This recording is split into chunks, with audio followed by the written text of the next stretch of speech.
Olá, sejam todos muito bem-vindos a mais um episódio Espiritualidade Além das Fronteiras, um espaço preparado para falarmos de espiritualidade. Muito obrigado a você que faz parte do Clube de Membros Espiritualidade Além das Fronteiras e para você, é claro, que já está inscrito em nosso canal. Para você que ainda não está, basta apenas um único clique, você nos ajudará a fortalecer esse espaço. E, como sempre, no dia de hoje estamos também muito bem acompanhados. Não é mesmo, Michele Vale? Olá, boa noite, sejam bem-vindos a mais um episódio Espiritualidade além das fronteiras da religião e do preconceito. Estamos de dobradinha, né, Renato Leandro? Pois é, Estamos de dobradinha com o nosso primeiro convidado, há um pouco mais de um ano atrás, então estamos honrados com esse convidado que ajudou aí, né, dar o play nesse podcast. E é pura alegria, né, gente? Além do que, o convidado ele tem ali uma parceria, falávamos há pouco que ele é parceiro de Santo Antônio. Santo Antônio ajeita as coisas, ele vai lá e celebra o casamento. O exatamente. convidado, Isso. ele tem mais de 1000 casamentos celebrados, ele acredita numa humanidade livre, tem livro saindo do forninho, muito especial, ele é o homem que a igreja não quis. Seja muito bem-vindo, Padre Beto. Muito obrigado, é uma satisfação muito grande estar aqui com vocês, mais uma vez, né? E espero que esse momento assim de encontro possa ser um momento fértil para nós todos e para os internautas que estão nos acompanhando e irão nos acompanhar também no seu tempo e na sua hora. Há mais de Maravilha, um Padre ano Beto. atrás, eu comentei com o Renato, né, quando a gente inaugurou o podcast, que a gente não poderia ter tido convidado melhor, né, Renato? Exato, A gente exato. Pra gente, a gente abriu o padre com muita honra, com chave de ouro, por Foi mesmo. considerar aí o teu processo, tua trajetória. Então, nossa, a gente está muito feliz de ter esse encontro novamente. Muito Foi, foi, obrigado, a foi uma abertura felicidade é minha. frutífera, porque a gente continuou depois da sua bênção. Que bom, fico muito feliz. Acompanho. Maravilha. Padre Beto, eu lembro que na oportunidade, né, quando nós conversamos no primeiro episódio, né, do Espiritualidade Além das Fronteiras, nós conversamos sobre muita coisa, né? E havia uma realidade no mundo que, em torno de um ano e meio, né, que nós estamos trabalhando com o podcast, uma realidade que hoje é um pouco diferente, né? No caso específico, né, da chamada Igreja Católica Apostólica Romana, nós não temos mais aí o Papa Francisco, né? Houve essa mudança. E você, desde a sua excomunhão, você continuou o seu trabalho, né? Que eu considero, né, ainda o trabalho do sacerdócio, né? Porque você ainda é padre, né? Então eu gostaria que você falasse um pouquinho desse período de um ano e meio para cá, quando a gente teve essa conversa, né? Como que foi essa caminhada aí nesse período agora do Padre Beto? Você continuou com o trabalho, sei que é um trabalho missionário, né? Você é um escritor, você também é professor. Como é que foi esse período aí, né, da gente do primeiro episódio para hoje? Bom, eu já havia mudado de cidade, né? Depois da pandemia, eu já não celebrava missas em Bauru, porque nós tivemos que desfazer do nosso espaço. Nós não sabíamos quando que a pandemia iria se flexibilizar, quando a gente ia passar por aquele período, né? Ia terminar aquele período difícil que foi. Então, como a gente não sabia, eu preciso do espaço, porque também não ia fazer a comunidade ficar pagando aluguel, energia também, é, para um espaço que não estava sendo usado. E aí, quando flexibilizou, a pandemia foi terminando, os casamentos foram voltando, né? E a gente não tinha assim, a intenção ainda de voltar com as missas, pelo menos não havia perspectiva. E os casamentos começaram a voltar lá no Vale do Paraíba, começaram a surgir ali, no litoral paulista, na região de Campinas, e o aeroporto de Bauru ficou muito ruim para nossa locomoção também, e aí eu comecei a perceber que Bauru começou a ficar longe demais, né? E aí fui pesquisar, então, uma cidade onde eu estaria logisticamente assim, atendido, né, nessa questão. E aí eu dei uma pesquisada e vi que Piracicaba ficava bem assim, perto de tudo, perto da capital, perto na região de Campinas, perto do Vale, não muito longe de Bauru também. E aí eu havia me mudado para lá, né? Quando a gente foi fazer o podcast, o primeiro de vocês, eu já estava em Piracicaba, e voltando a fazer os casamentos, e aí voltando às missas também, em Bauru. E daquele primeiro episódio para cá, então, eu venho vivendo em Piracicaba, então fico com o pé aqui, estou aqui hoje em Piracicaba, e com o pé em Bauru, né? Então, todo final de semana eu vou a Bauru para celebrar a missa, retorno na segunda ou terça-feira para cá, e a partir daqui, então, eu celebro os casamentos por essa região aqui, São Paulo, Litoral Paulista e todo o Brasil também, né? E naquela época do nosso primeiro episódio, aliás, o primeiro episódio de vocês, a minha participação, eu disse que eu estava escrevendo um livro, né? E realmente eu estava com esse... o livro estava pronto, aliás, né? Eu havia terminado de escrever o livro, e que foi um exercício, assim, bem terapêutico até, né? Foi um exercício de tentar relembrar, ver a minha história, né, e compartilhar a minha história com outras pessoas, né? Por isso que o nome do livro não é o padre que a igreja não quis, né? Mas o nome do livro é O Homem que a Igreja Não Quis. Porque no livro a gente faz um relato de diversos momentos da minha vida, né? E se a gente pudesse usar duas expressões que marcam toda a minha trajetória, a gente poderia usar desafio e liberdade, né? Ou superação e liberdade. Isso desde o meu nascimento. E então a gente vem contando nesse livro a nossa trajetória, que não se reduz à Igreja Católica. A Igreja Católica é um grande momento, naturalmente, da minha vida, mas não se reduz a ela, mas na intenção do leitor entender que nós somos capazes de superar os desafios, que é muito bom assumir também desafios na vida, porque assim a gente se enriquece, né? A gente acaba tendo experiências com muito mais profundidade da vida e ganhando mais liberdade também com isso, né? Então, essa é a partilha do livro, né? E o livro saiu nesse período, né? A gente está lançando. Então, a caminhada do Padre Beto foi dessa forma. A gente percebe que houve uma procura maior dos casamentos, e isso reflete um pouco do tema que a gente vai debater aqui, ou vai refletir aqui sobre a situação das religiões no Brasil. Então, eu senti muito mais um aumento de casais que não queriam um casamento numa igreja, não queriam um casamento dentro dos moldes de uma igreja tradicional, né? Eu tinha casais assim, mas também tinha muitos casais que nos procuravam porque tinha o local, e o padre não podia fazer o casamento deles, o padre católico, ou o pastor também não podia fazer, então aí me escolhiam, né, como uma alternativa. Hoje, de um ano para cá, a gente vem percebendo que são casais que querem realmente um celebrante que não esteja rotulado como católico, como evangélico, mas alguém que tenha uma espiritualidade livre, né? Vamos dizer assim. E isso vem intensificando cada vez mais.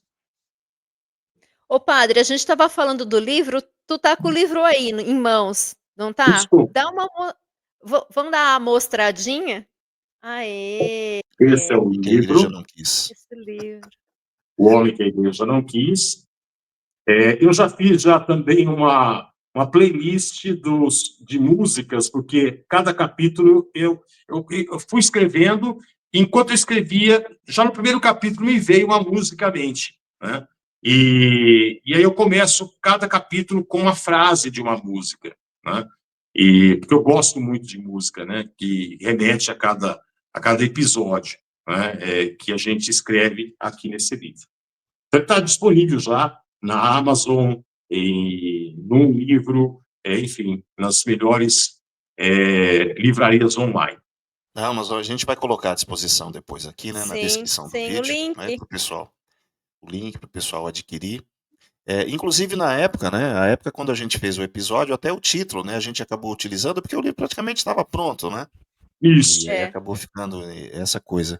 E aí nós conversamos, e você agora colocou muito bem, o catolicismo e a Igreja Católica na sua vida tiveram, obviamente, ainda tem uma importância muito grande, mas a vida ela tem uma extensão muito maior, né?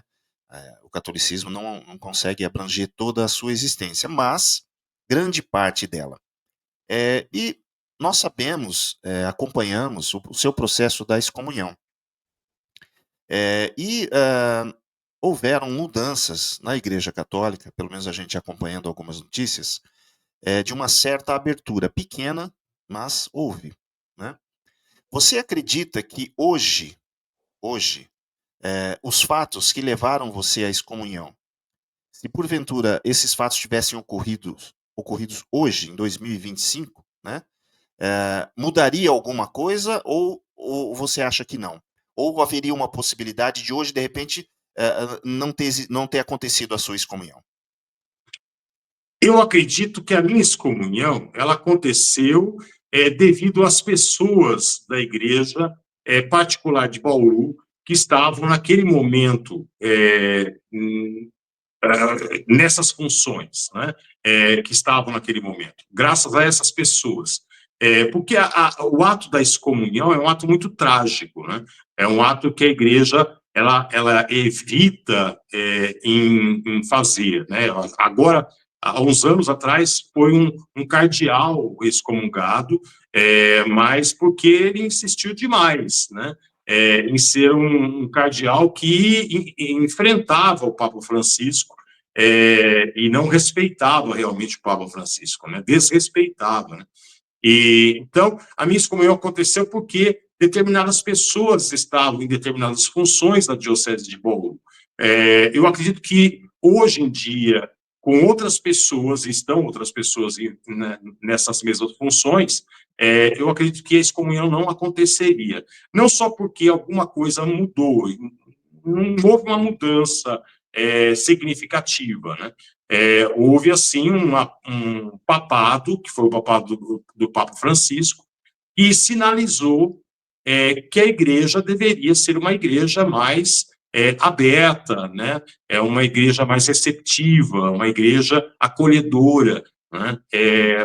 Para aquelas pessoas que continuam sendo, pelas normas, excluídas, né? Mas que os padres, os sacerdotes deveriam ter uma postura mais de acolhida, né? Mas das regras em si não mudaram muito. Mas o ato de excomungar, eu acredito que hoje, se fosse hoje, por exemplo, não aconteceria comigo, porque a postura dos padres e dos bispos, a partir do Papa Francisco, começa a ser uma postura de mais tolerância, mais ouvir do que reprimir, não é? E eu acho que hoje não aconteceria, não. E esse Papa novo, padre? Qual que é a perspectiva? Então, o Papa Francisco veio para sinalizar ao mundo que a igreja estaria se modificando, ou se modernizando, né? Ele mexeu muito com essa postura, ele irritou muito os tradicionalistas e os conservadores, né? E o Papa Leão XIV, ele vem para trazer uma calmaria, né? Ele vem para, vamos dizer assim, para não fazer absolutamente nada, tá? A função do Leão XIV é de colocar, assim, alguns pingos nos is, como ele já fez. Ele disse: família é pai, mãe e filho, né? Ponto final. E vai ser um papa, assim, que, claro, vai ser contra a guerra, vai pregar a paz, né? a oração, a espiritualidade, mas ele vai ser um Papa que vai, assim, cumprir a função de não ter posturas radicais, né, posturas polêmicas, né, posturas que façam com que as pessoas reflitam, discutam, enfim. Né, esse não vai ser o papel dele, não. Vai ser o papel institucional. Está ali um Papa, né, representante da Igreja, representante dentro do trono, sentado no trono de Pedro, e ponto final. Essa vai ser a função do Leão XIV. Mesmo com essa... Desculpa, Renato Leandro. Não, eu só ia colocar, Mi, porque é o seguinte, a partir do momento que a gente tem a ideia, né, você colocou bem agora, que acredita que todos os avanços que, de repente, a Igreja Católica poderia, né, aplicar, a princípio, vão ficar suspensos. Né? E eu queria fazer colocar um elemento a mais aí, que é que nós tivemos agora aí um censo demográfico aqui no Brasil, né, e o censo também das religiões. E o catolicismo aqui no Brasil, o percentual, né, de adeptos vem caindo. Né, e a gente vê, por exemplo, os evangélicos, né, de 20, passando 21 para 26, o catolicismo caindo de 56 para 50, e em boa parte, talvez você acredita que seja por essa falta de movimentação, por essa falta de avanço, de acompanhar as mudanças que ocorrem, porque se a tendência for essa, de manutenção, a tendência é que o número, né, de pessoas que se declaram, né, católicas, a tendência então é diminuir ainda mais, né? Eu acredito que sim, eu acredito que, em primeiro lugar, o motivo é esse, quer dizer, o motivo vem lá atrás, né, quer dizer, João Paulo II, ele reprimiu os movimentos progressistas que existiam dentro da igreja, mais sociais, né, e incentivou os movimentos neopentecostais dentro da igreja como uma renovação carismática católica. Né? Isso para tentar competir com as igrejas neopentecostais que estavam surgindo na década de 90, final de 90, início de 2001, né, 2000, século 21. E isso, na minha opinião, já foi um erro, não é? Porque a igreja vai perdendo a sua autenticidade, vai perdendo aquele compromisso com uma sociedade mais humana, uma sociedade menos desigual, uma sociedade, quer dizer, uma igreja que dialoga com os problemas da contemporaneidade. Isso ela foi perdendo através da iniciativa de João Paulo II e foi se fechando.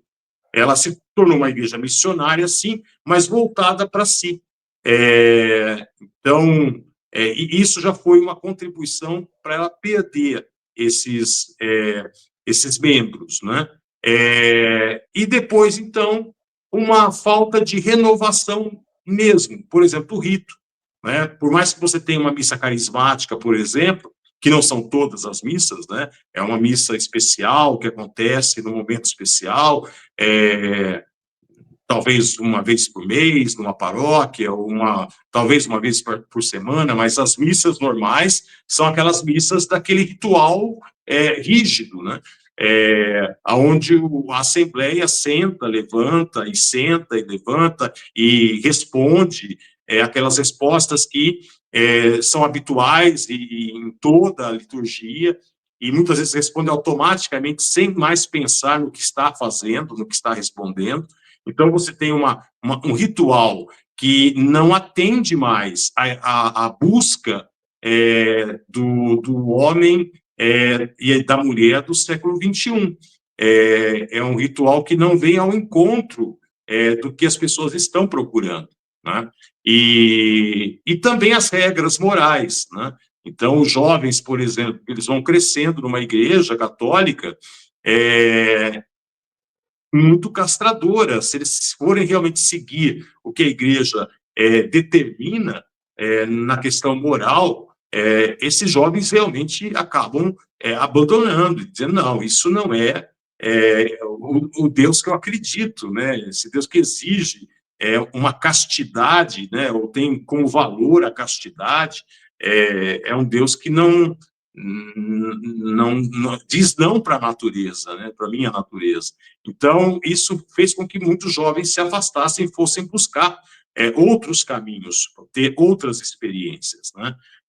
Então, eu acho que essa falta de mudança e de uma renovação séria dentro da igreja, e não uma imitação barata dos movimentos neopentecostais, mas uma reflexão, né, uma parada e uma reflexão profunda, o que deve ser mudado agora na Igreja Católica, né, isso contribuiu para que o catolicismo caísse.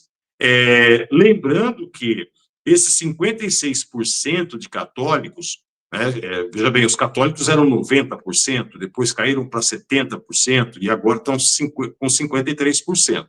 E nós temos 26% de evangélicos, né?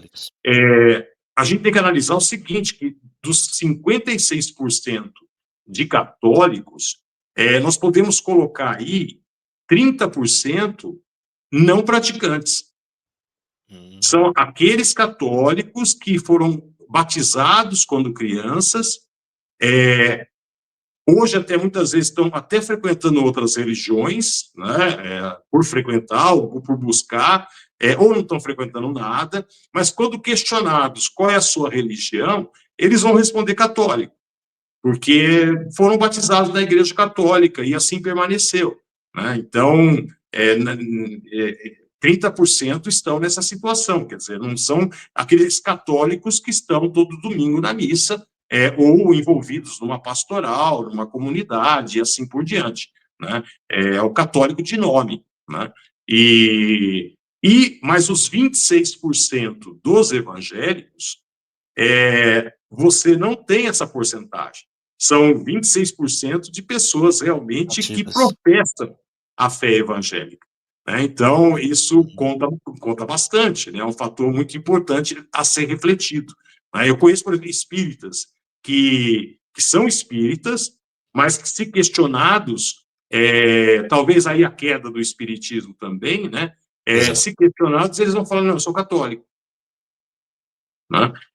Eu tive uma tia espírita que ela batizou todos os filhos na Igreja Católica, os filhos fizeram primeira comunhão, fizeram crisma, casaram na Igreja Católica, ao contrário de uma tia do meu pai, que era espírita do Centro Espírita Amor e Caridade, a tia Remédios, que era uma espanhola, veio da Espanha para cá, e ela dizia, não, eu sou espírita, né?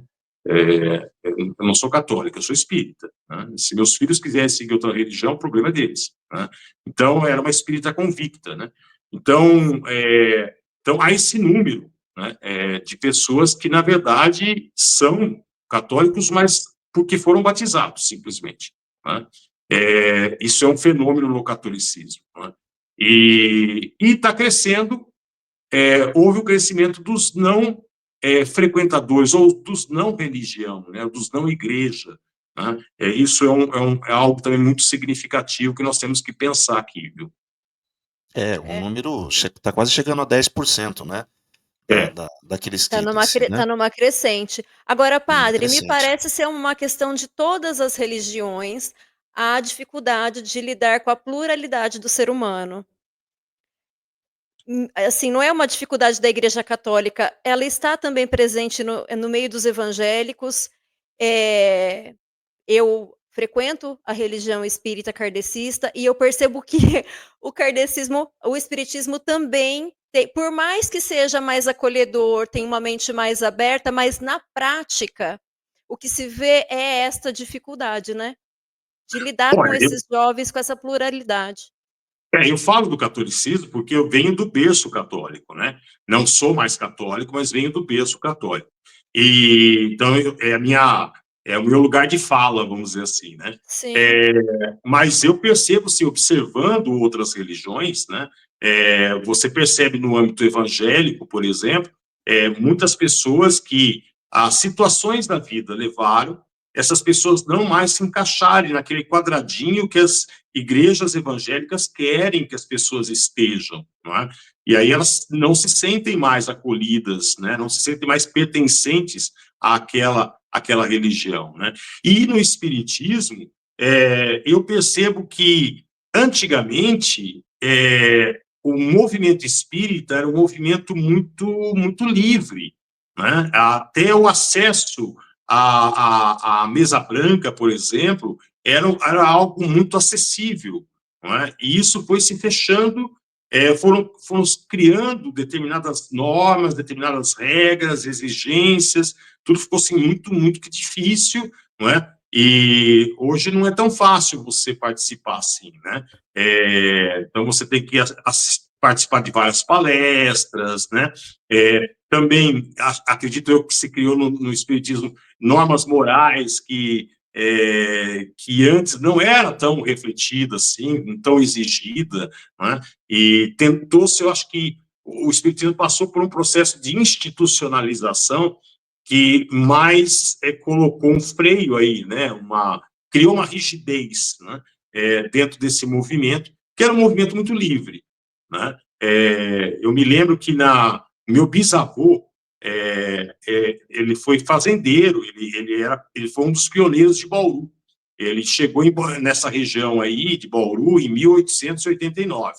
E ele desbravou e criou a sua fazenda de café. E na sede da fazenda de café se manifestava ali um espírito. E isso todos da família comentavam. Eu não presenciei isso, porque não era a minha época, mas a minha mãe comentava, meus tios comentavam, meu avô comentava, os irmãos do meu avô comentavam, quer dizer, não podia ter sido uma ilusão coletiva, né? Ali havia uma manifestação realmente de um espírito, que até era um espírito brincalhão. Ele trocava os chapéus um do outro, enfim, ele brincava com o pessoal, mas dava conselhos, né? Então, eu lembro que minha mãe começou a namorar meu pai era espírita, era um bandista espírita, né? Ele era pai de santo na Umbanda, mas frequentava o espiritismo, e ele chega a levar minha mãe, contrariado, porque ela era uma católica tradicional e tal, uma mesa branca, né? E até o médium fala lá, olha, tem alguém aqui que está atrapalhando os trabalhos, né? E era minha mãe que estava lá contrariada, né? Tudo isso que eu quero dizer é que havia um acesso muito mais tranquilo e livre, né? E hoje há um obstáculo e exigências e normas, e começou a ter visões de mundo do transcendente que ficaram muito rígidas, né? Então isso vai afastando, naturalmente, as pessoas, né? E também os Burocratizaram a números. religião, padre. Burocratizou, né? Burocratizar. E os números mostram que houve um aumento, né? O número de pessoas que se declaram do candomblé e da umbanda cresceram quase 4 vezes. Foi o maior aumento, né? Boa parte, muitas vezes, se declarava espírita, né? E agora se sente mais à vontade, né? Para dizer que, na verdade, frequenta a umbanda ou frequenta o candomblé. Então eu vejo dessa forma um certo ponto positivo nisso, né? Porque Eu mostra também que a vi. intolerância As pessoas estão religiosa mais talvez tenha, né, a temperatura esteja, né, um pouco, né, mais amena. Mas eu estava pensando aqui, e você falou um negócio tão fantástico, né? Porque imagina, a pessoa está assistindo, de repente não conhece o Padre Beto, não conhece o nosso podcast e tal, aí ela vê lá, Padre Beto. Ah, tá. Aí ele foi excomungado. Então, mas eu estou aí fazendo os meus casamentos. Aliás, eu nem sou mais católico. Aí eu achei isso tão fantástico, porque eu falei assim: a pessoa está assistindo e as interrogações vão aumentando. Eu falei assim, mas como que é possível essa realidade? E eu acho fantástico, eu digo que é fantástico, por quê? Porque aí a gente percebe e as pessoas têm dificuldade de entender, e aí você pode clarear ainda mais. Que a ideia de que a fé, ela não pertence a uma instituição, né? A nossa espiritualidade, ele é livre, né? Você continua padre, você continua com a sua fé, né? Então eu achei isso fantástico. Mas a pessoa vai É falar, um meu Deus. padre que não é católico, que reza a missa e faz casamento. Toma. É isso. Toma, né? Exatamente. Precisa Você de falou muito muito bem. tique-teco. Então, mas tudo bom, isso vai ser descrito com muita clareza no meu livro, né? É todo um processo de amadurecimento, né? Eu, assim, quando me identifico com o sacerdócio e faço a opção de ser padre, eu fiz essa opção lá na década de 80, onde o padre ele tinha um papel social que não era de manter o status quo, ou de ser representante de uma instituição. Não, ele era um agente transformador. E isso, esse ser agente transformador da realidade, isso me apaixonou, porque essa já era uma espiritualidade intrínseca em mim, e que se encaixou perfeitamente com o papel do sacerdócio.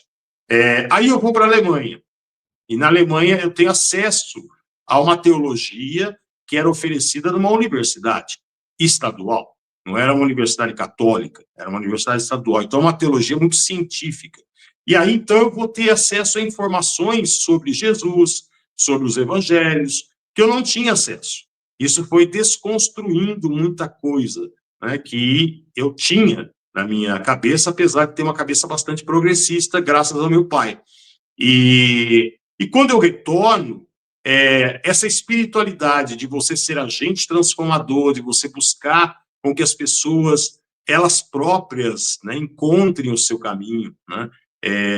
Esse papel de não doutrinar as pessoas, né, não de querer fazer com que as pessoas fiquem num quadradinho fechado, não, até questionem, né, esse quadradinho fechado que a religião as colocou, né?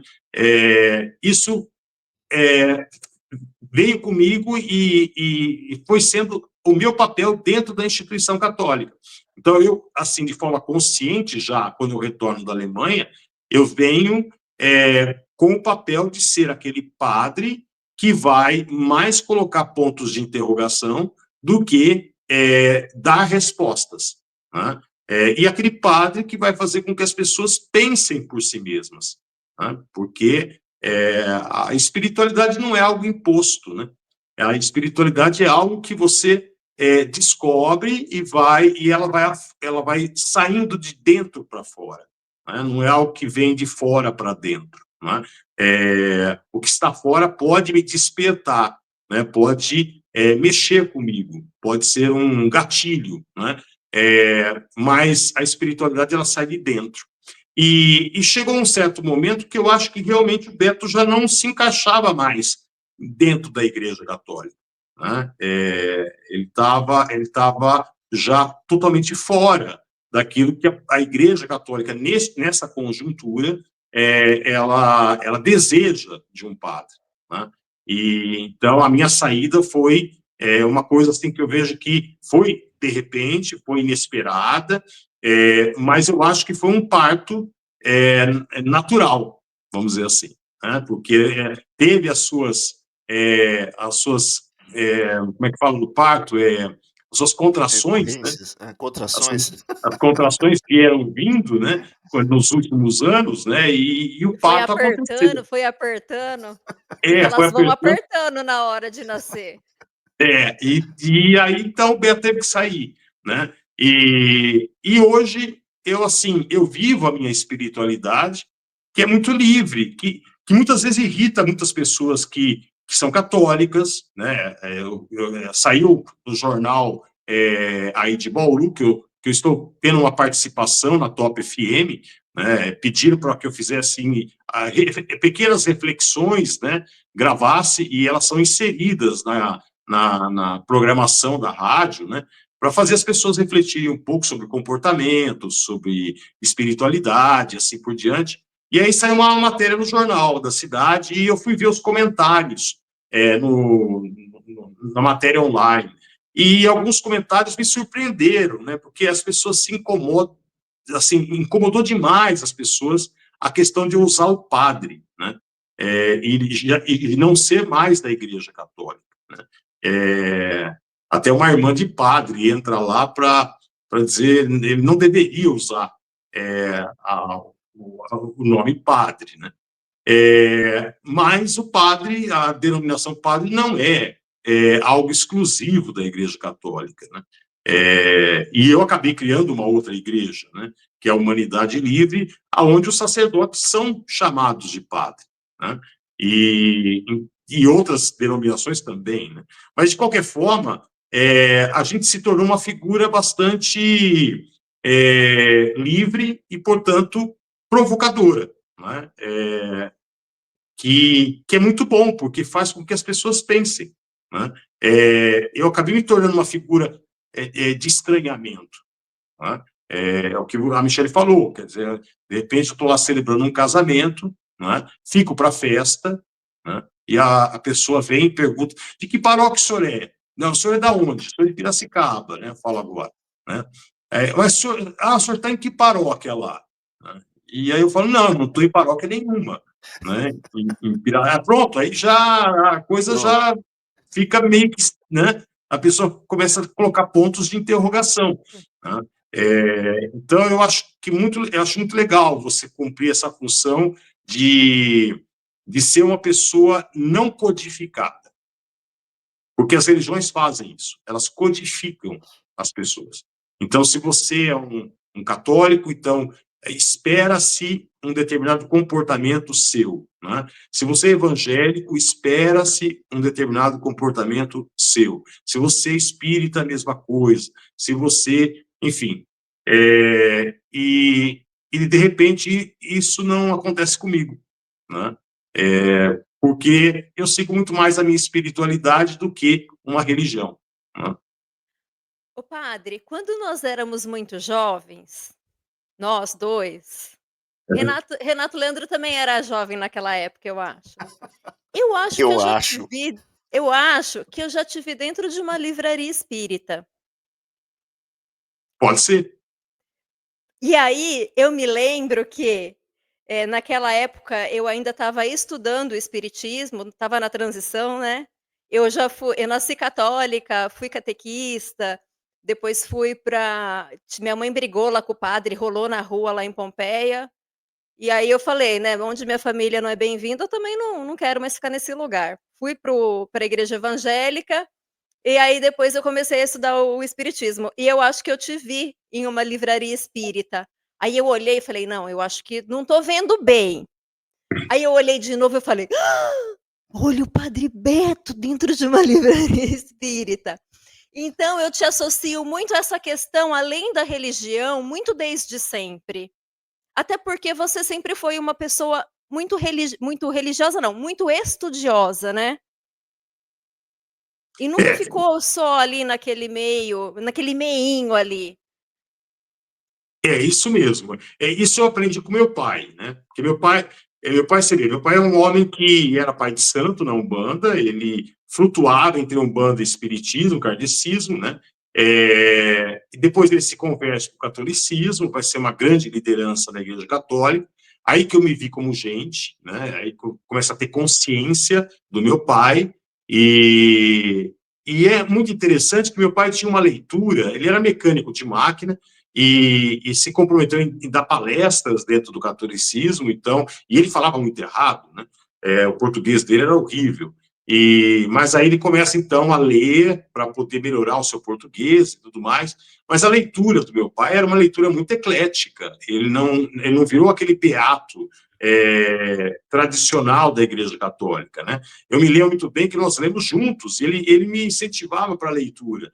Eu, com 14, 15 anos, a gente leu juntos 2 livros do Bhagwan Rajneesh, que hoje é o chamado Osho, né? Que é Sementes de Mostarda e Palavras de Fogo.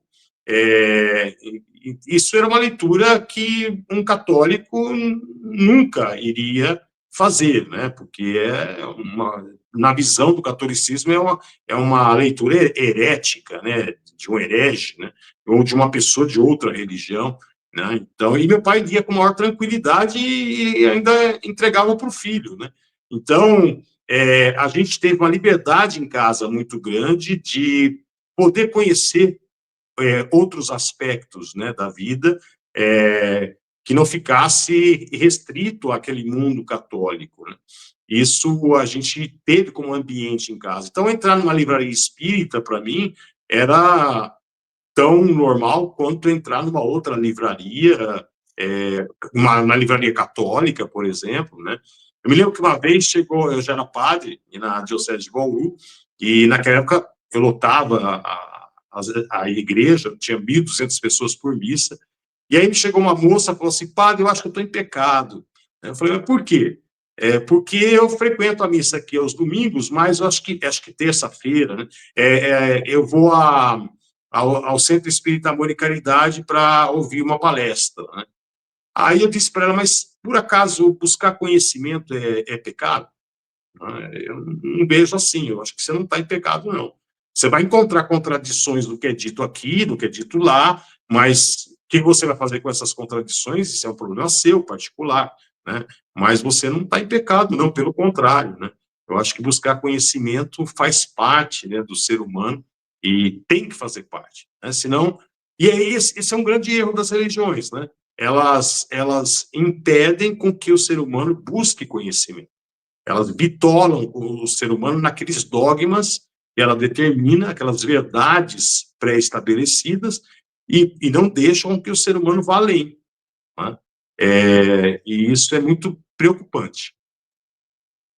Padre Beto, a Michele comentou a respeito da dificuldade que as religiões têm de lidar com essa dinâmica da vida, somente dos comportamentos. Então a gente acompanha no censo, olha, o número de católicos está diminuindo, o número de pessoas que se declaram não religião está aumentando. Então, como que a gente vai equacionar essa situação? Ou seja, a religião que você professa já não está mais respondendo aos anseios.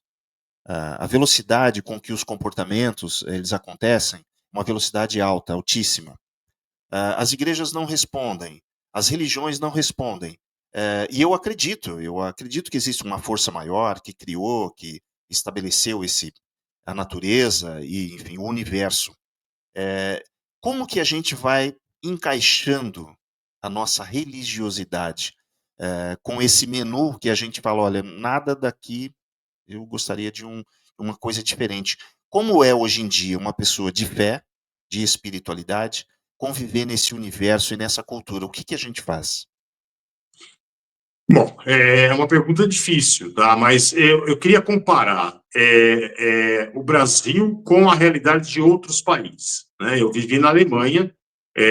A Alemanha é um país de igrejas vazias, né? Eu não vi a presença do espiritismo na Alemanha, ou de outras religiões afro-brasileiras, né? Ou no estilo dessas religiões.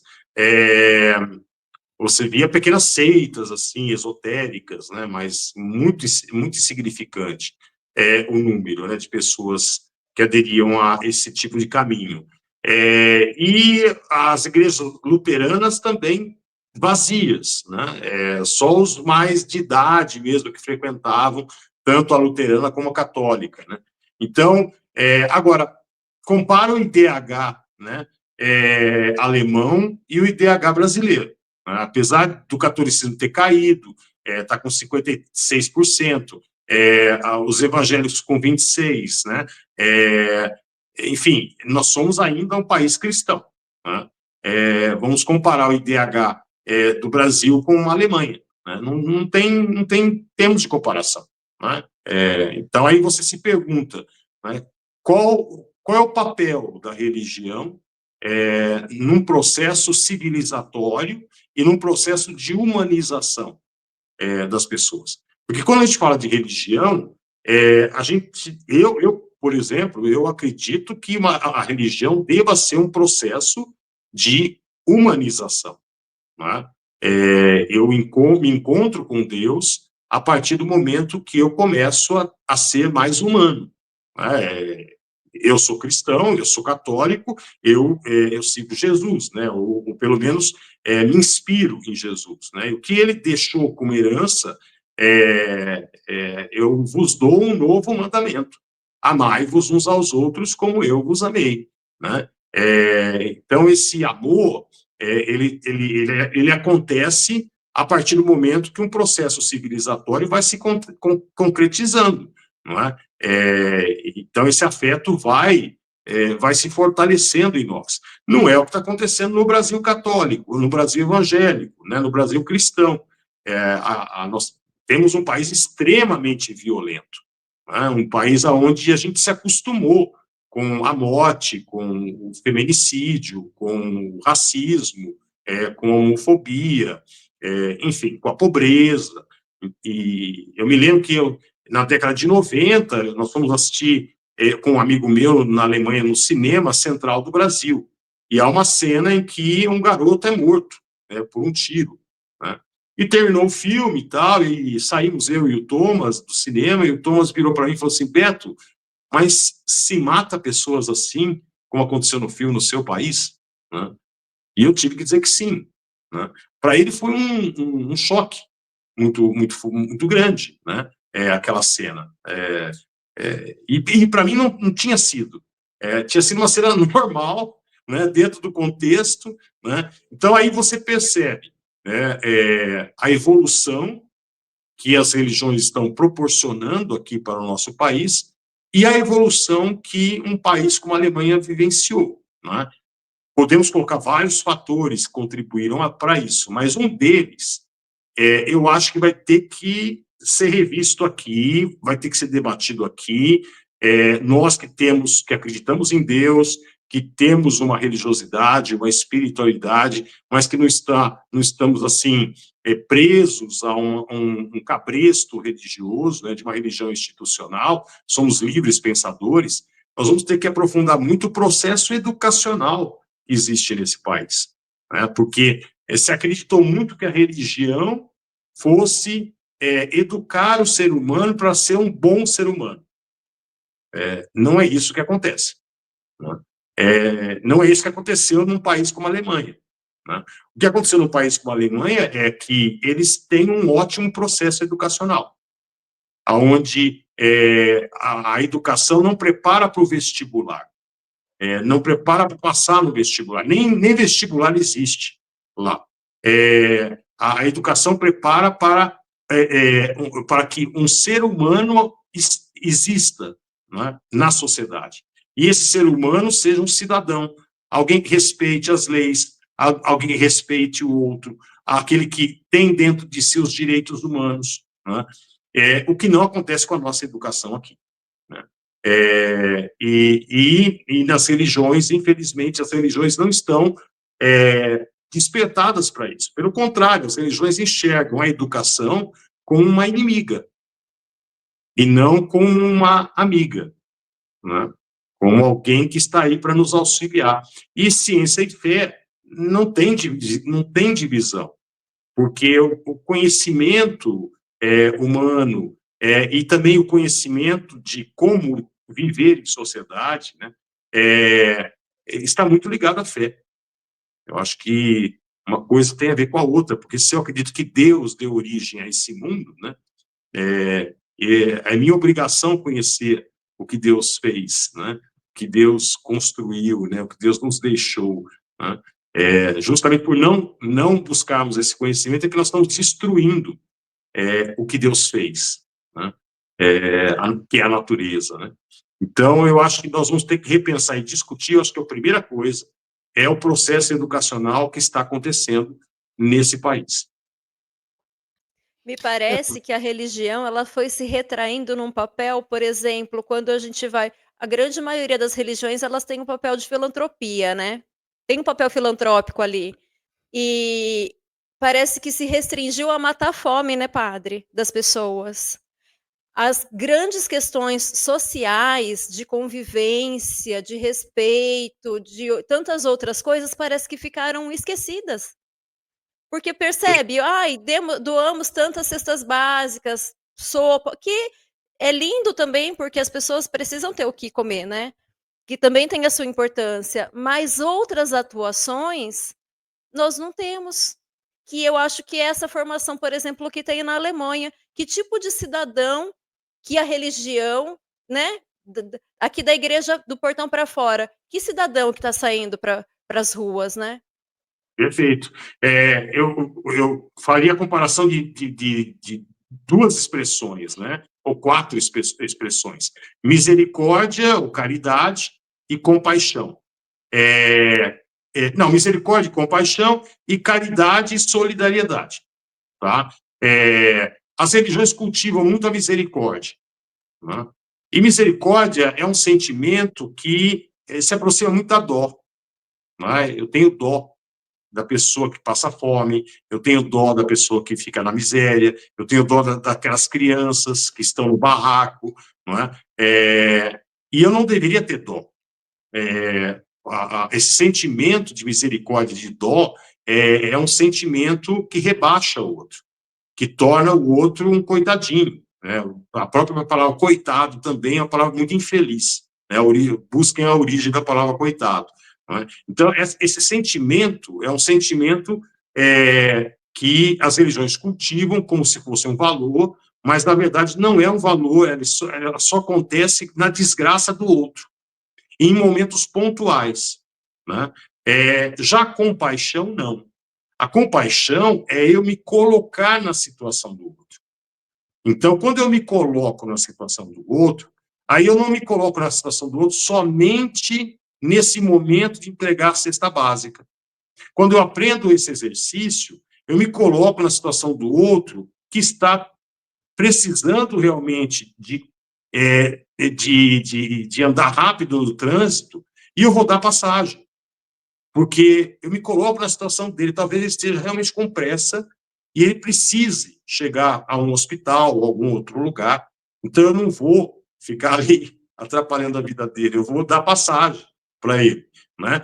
Eu tendo compaixão, eu vou me alegrar com a felicidade do outro, porque eu vou me colocar na situação dele, né, de ter tido sucesso, de ter sido promovido no emprego e assim por diante. Quer dizer, a compaixão ela é muito ampla, né, e ela atinge diversas situações da vida. Então, se você tem compaixão, você vai ter respeito pelo outro, né, você não vai querer ferir o outro, né, você vai querer que o outro esteja bem, porque você também quer estar bem, né? E aí eu faço uma comparação da caridade com a solidariedade, né? As religiões incentivam muito a caridade. E a caridade é você ajudar a pessoa quando ela precisa, né? A solidariedade, não. A solidariedade, ela transforma a vida do outro e faz com que o outro chegue a um ponto que ele possa caminhar com as suas próprias pernas. Porque a solidariedade é uma palavra que vem de solidum, que quer dizer pisar no mesmo solo. Então, eu gosto muito dessa imagem. A caridade é assim, eu estou numa rocha firme, né, e o meu irmão está numa areia movediça. Então, ele está afundando. Então, quando a cabeça dele começa a afundar, o que eu faço? Eu pego o dedo dele e puxo ele um pouco para cima. Essa é a caridade. Ele continua na areia movediça? Continua. Mas eu levantei ele um pouco, tá? Eu não tirei ele da areia movediça. Eu não ajudei ele a sair da areia movediça. Não, ele está lá. E essa é a cesta básica que eu entrego pontualmente, né? E que me faz feliz, né? Me dá uma sensação de que eu sou muito bom, né? Mas o meu irmão está na areia movediça. É a mesma coisa que eu fazia quando era jovem, com os jovens da comunidade de jovens da Aparecida. A gente ia lá no Paiva, né, brincar com as crianças um domingo à tarde, né? A gente saía de lá satisfeito, mas a gente não pensava naquela criança que se despedia da gente e continuava lá, né? Então, a solidariedade, não. Você está numa rocha firme, o outro está na areia movediça, você sabe que o outro é um ser humano como você, e aí você ajuda o outro com o esforço dele também, e aí ele pisa na rocha firme. E aí pronto, ele não precisa mais da sua ajuda. Ele não precisa mais da sua caridade. Você não vai ter mais a alegria de ter caridade, de entregar a cesta básica. Você não vai ter entendeu? mais a satisfação de ter um pobre de estimação. Para te aliviar o coração, falar, ai, ajudei. Isso mesmo, né? Então, é isso que as religiões deveriam incentivar, mas não, né? E eu acho que isso tem a ver com também o que a religião cria, que é aquela sensação de pertença a um grupo escolhido. Isso é muito forte na religião. E é um erro, né? Então, eu sou católico, eu enxergo o evangélico como alguém que não chegou lá ainda. Ele não entendeu ainda. né? O evangélico enxerga o católico como um herege, um idólatra, porque ele adora imagens, não sei o quê, né? Então, ele enxerga o católico de cima para baixo. O espírita enxerga o católico ou o evangélico como um espírito não evoluído ainda. Ele vai ter que reencarnar várias vezes, né? E assim por diante. Quer dizer, cada religião tem aquela sensação de pertença a um povo escolhido, a um povo evoluído, enfim. E isso não é compaixão. Acho que tem muito a ver isso, né? A caridade, a misericórdia ao invés da compaixão e da solidariedade, né? E é essa sensação de que eu estou num estágio religioso, não é? Onde eu sou escolhido, ou eu sou salvo, né? Ou eu sou evoluído e os outros não, né? Isso é um grande erro, né? Sim. Muito bem. Padre Beto, no propósito do livro, quando a gente tem ideias, né, mas vamos escrever um livro, vamos pensar alguma coisa, e aí começa o processo da escrita, né, da criação. E aí, durante o processo da criação da obra, a gente se vê ali, às vezes, redescobrindo uma série de coisas, né, porque você vai reescrever, de repente, né, a trajetória de vida. Eu queria que você falasse um pouco do seu livro.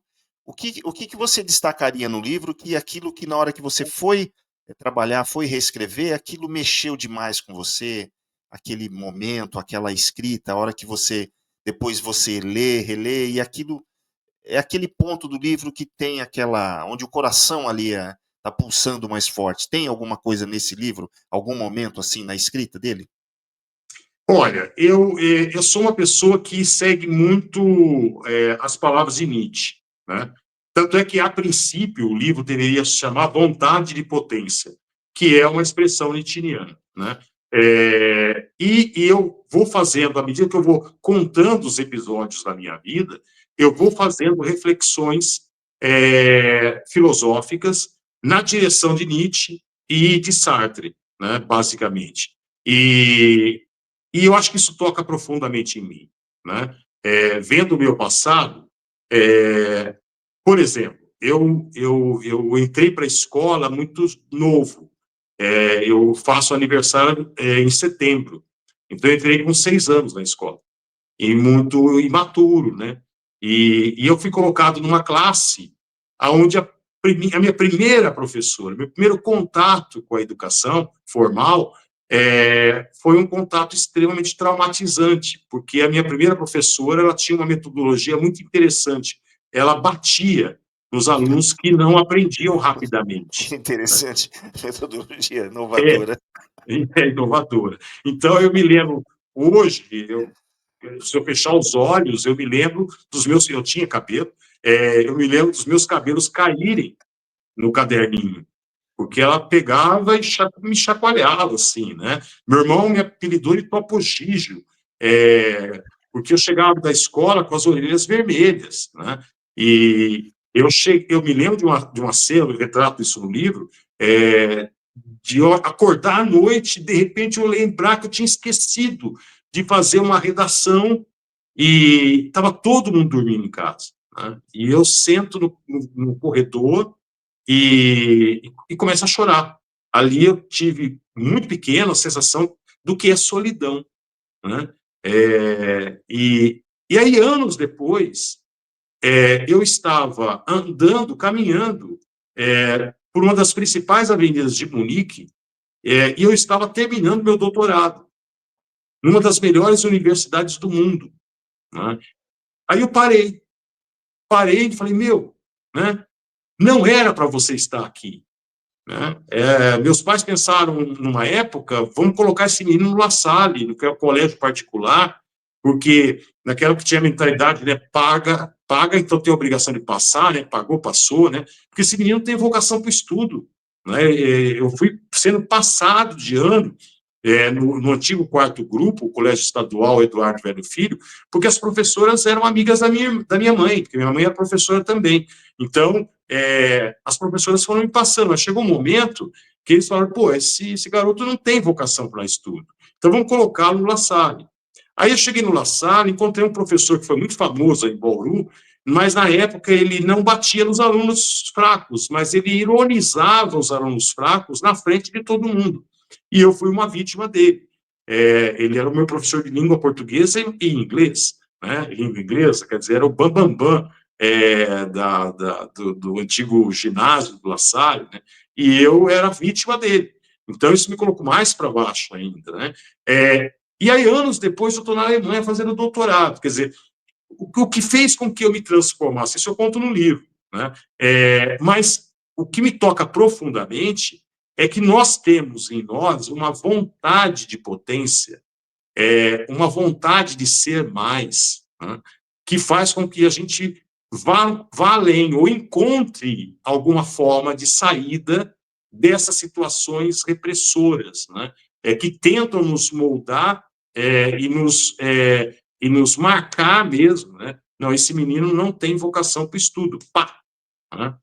Se eu tivesse deixado isso, essa marca em mim, hoje eu estaria aposentado já, claro, né? Eu estou fazendo 60 anos, estaria quase aposentado, mas estaria cumprindo uma função talvez burocrática, numa empresa ou como funcionário público, porque eu era um cara que não tinha vocação para estudo, né? Então, isso teria me marcado pela vida toda, né?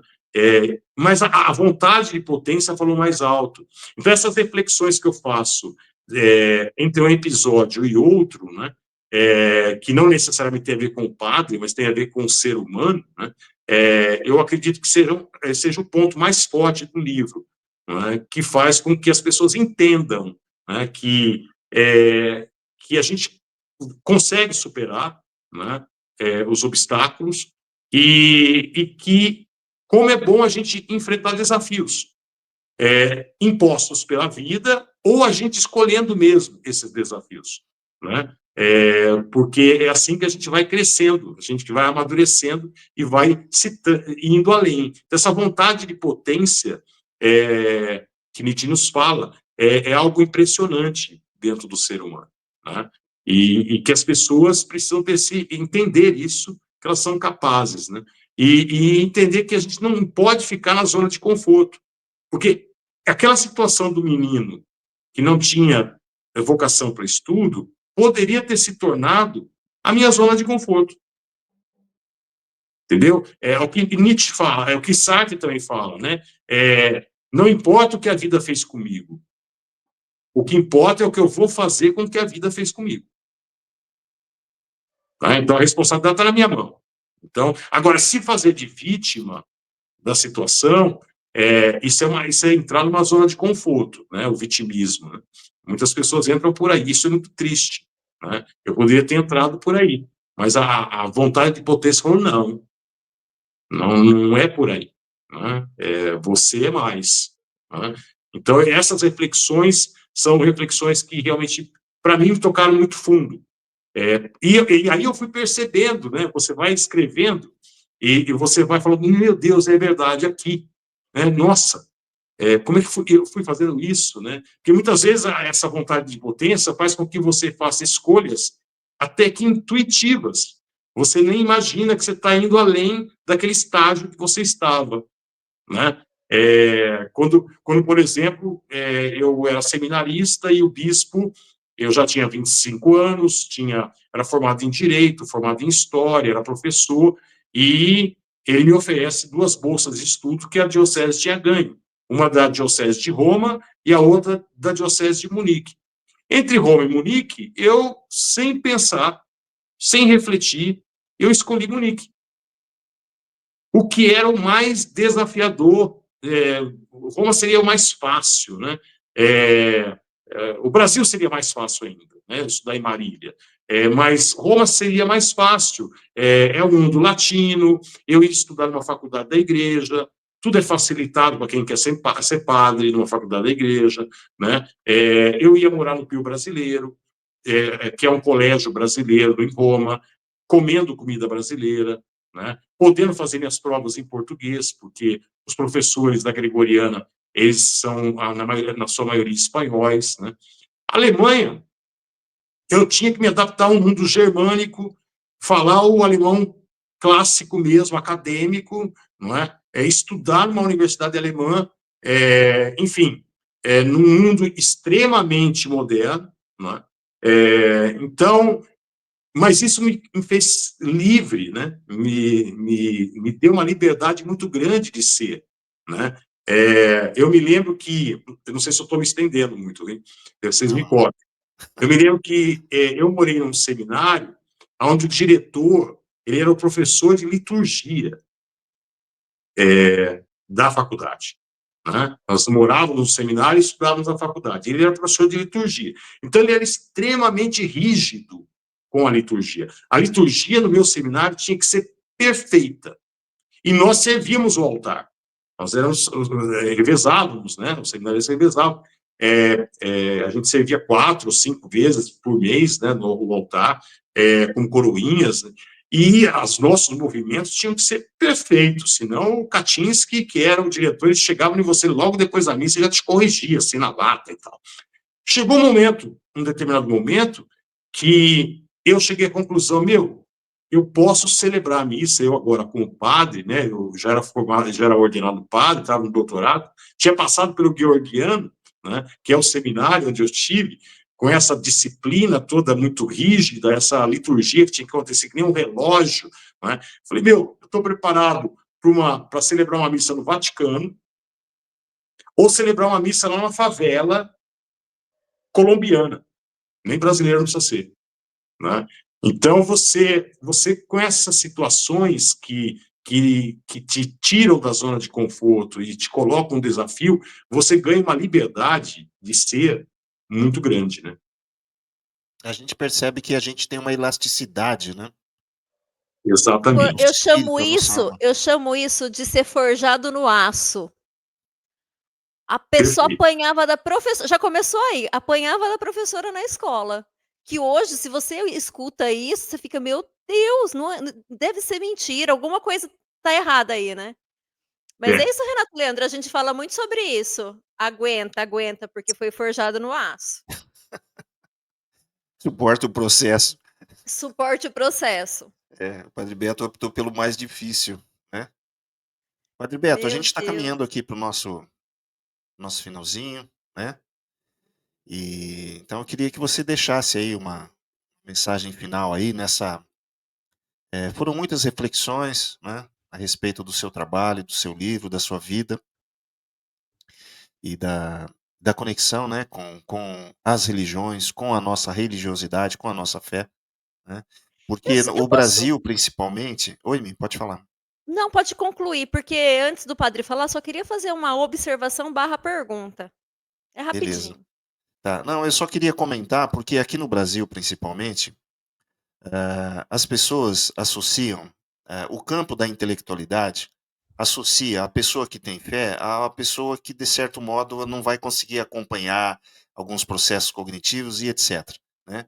Então, quando uma pessoa se coloca uma pessoa de fé, né, o campo da intelectualidade fala, poxa vida, né, olha, ela já está colocando a fé aqui no meio da discussão, ficar difícil. Então, eu acho que isso, na verdade, é um obstáculo para uma proximidade cultural no Brasil. Então, no Brasil, criam-se divisões de grupos, né? A intelectualidade não se mistura com o grupo religioso, né?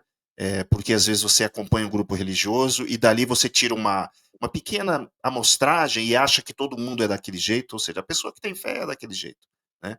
Então, eu acho isso um obstáculo no Brasil, né? É uma pena. E então eu acho que essas discussões, como a gente está tendo aqui, eu acho que elas ajudam, né, as pessoas a refletirem um pouco para ampliar a ideia do que seja a fé, né? Agora é com O você, padre é Michele bom. Vale. Não, o padre é bom nisso, em fazer a gente refletir. E eu Exatamente. ia e falando de reflexão, você citou no início do nosso bate-papo, do programa na Top FM, que vai ser esses momentos de reflexão.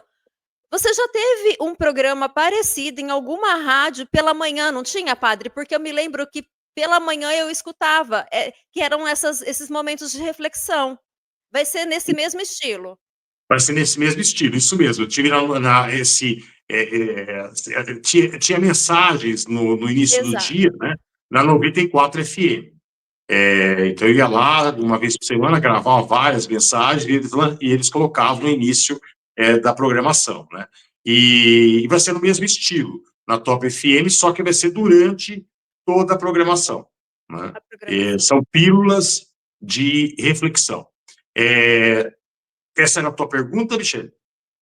Era isso, padre, porque eu me lembro quando você falou vai ter esse programa, eu falei: "Mas eu acho que o padre já teve", porque eu ia ouvindo, eu lembro que eu estava no trânsito de manhã e tinha esse horarinho, era um tempinho muito curto, mas padre, Isso, era isso. muito bom. Eu acho muito interessante porque é melhor que você ter um programa seu, né? Porque Sim, quando você tem um programa seu, tem pessoas que são vacinadas, não querem ouvir, ou não vão ouvir porque é do padre, ou então é do padre Beto e tal, enfim. Agora, quando são mensagens assim, né, as pessoas já estão ouvindo, né? E aí isso cai na mente e isso fica lá, né, como reflexão. Isso é muito interessante. Agora, eu ia fazer aí uma ponte entre o que os dois falaram e deixar como mensagem final, então, eu não sei se vocês assistiram o filme O Conclave, Eu ainda não mas assisti. vale a pena, tem no YouTube, e vale a pena assistir. O Conclave, quem comanda o Conclave no filme, né, que é a eleição do novo Papa, é um cardeal. E ele celebra a primeira missa do Conclave. E nessa primeira missa ele faz uma homilia, ele começa uma homilia formal, né, aquela coisa pré-escrita e tal, de repente ele abandona e fala assim, me permitam falar de coração, né? E aí ele começa a falar do grande pecado da certeza. Ele fala assim, um dos grandes pecados que eu aprendi na minha caminhada como sacerdote, né, e hoje como cardeal, já de uma idade, né, foi o pecado da certeza, né? E, Renato, eu acho que isso é que é o problema é, da pessoa de fé com as pessoas que se propõem a ser intelectuais, né? De nós, pessoas de fé, chegarmos com uma certeza, ao invés de nos permitir a dúvida. É o que esse cardeal fala, né? Vamos tomar cuidado com a certeza. A certeza cria fundamentalismo, a certeza, enfim, ela destrói o outro também, né? E ela interrompe, ela faz com que o processo de educação, o processo de busca, o processo de conhecimento entre na estagnação. Ponto. Por quê? Porque eu já tenho certeza, né? Então, o problema do homem de fé, é que ele quer vir com uma certeza. Tá? Gente, nós não temos certeza. Né? Nós temos muito mais dúvidas do que certezas. Né? E justamente ter fé é viver com isso. Né? É assumir essas dúvidas. Né? É você se jogar na vida sabendo que você não tem respostas. Entendeu? Isso é a grande atitude de fé, né? Parece ser contraditório, mas não é.